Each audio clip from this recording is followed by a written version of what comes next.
6:01, Jason Hackett and Lauren Lemanchek here with you. Thank you for starting your day with us here on Sunrise. I am still lacking a little bit of sleep because of staying up to watch the Lynx losing overtime. That wasn't fun, but hey, at least the weather's great, right? At least the weather's great, and there's always game 3. Yeah, there you go. It's going to be a great day out there for you. Let's check in with John. Yeah, I mean, it's tough, man. A couple hours sleep, a loss like that was tough, but the weather's amazing. In the backyard, still don't have any fog.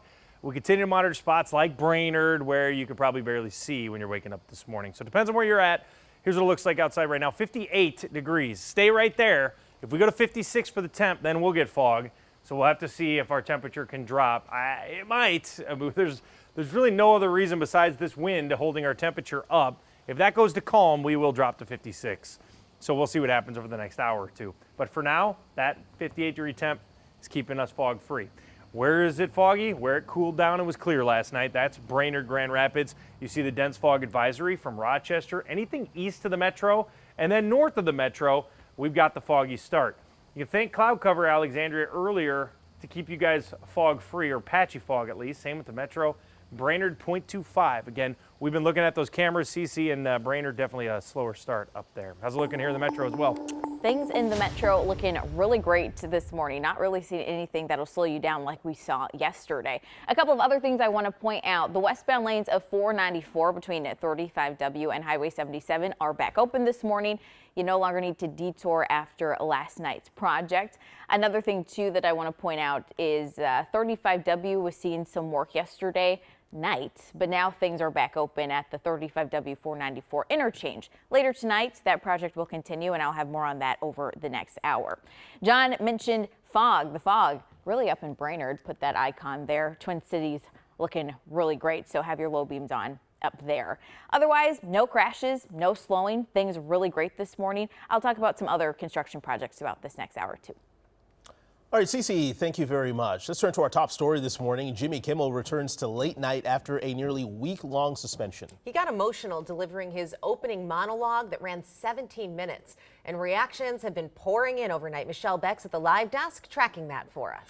Well, guys, good morning to you. We're so used to seeing short clips on social media, but right now on the show's Instagram page, you can watch everything Jimmy Kimmel had to say nearly a half hour about all that's unfolded in the past week. Now, before Kimmel could even start his monologue, the audience rose to their feet and cheered him on.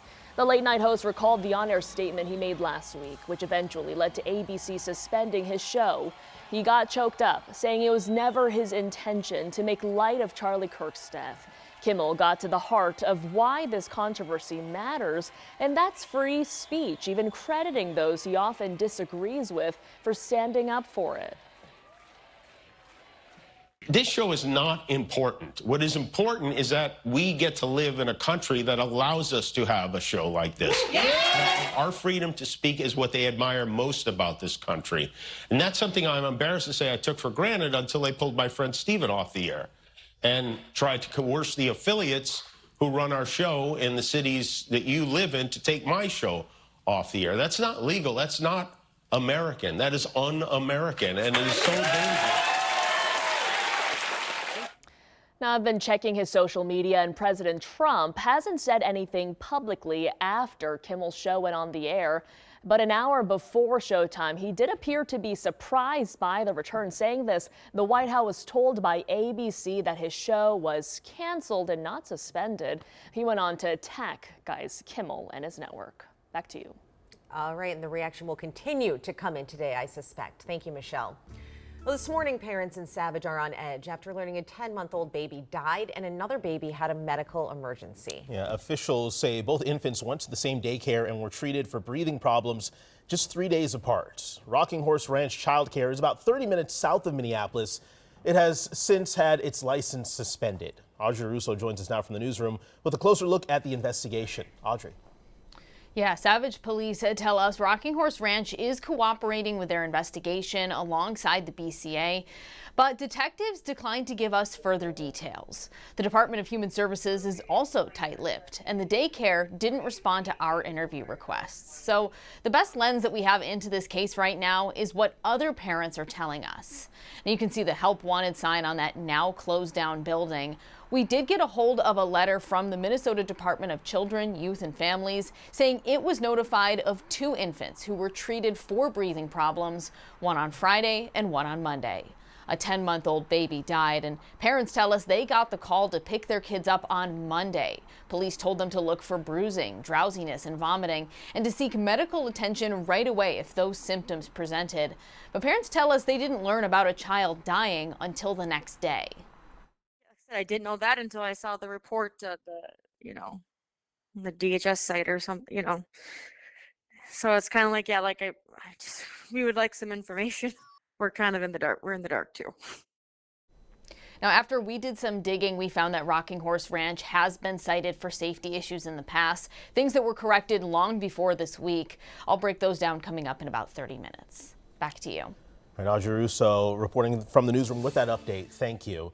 This morning, a suspected gunman is in custody and facing charges in connection to a mass shooting in August. 24-year-old Travion Green is behind bars on $2 million bond, accused of killing 1 person and injuring 6 others near the intersection of 29th and Clinton Avenue late last month. Green is the 3rd person charged in this case.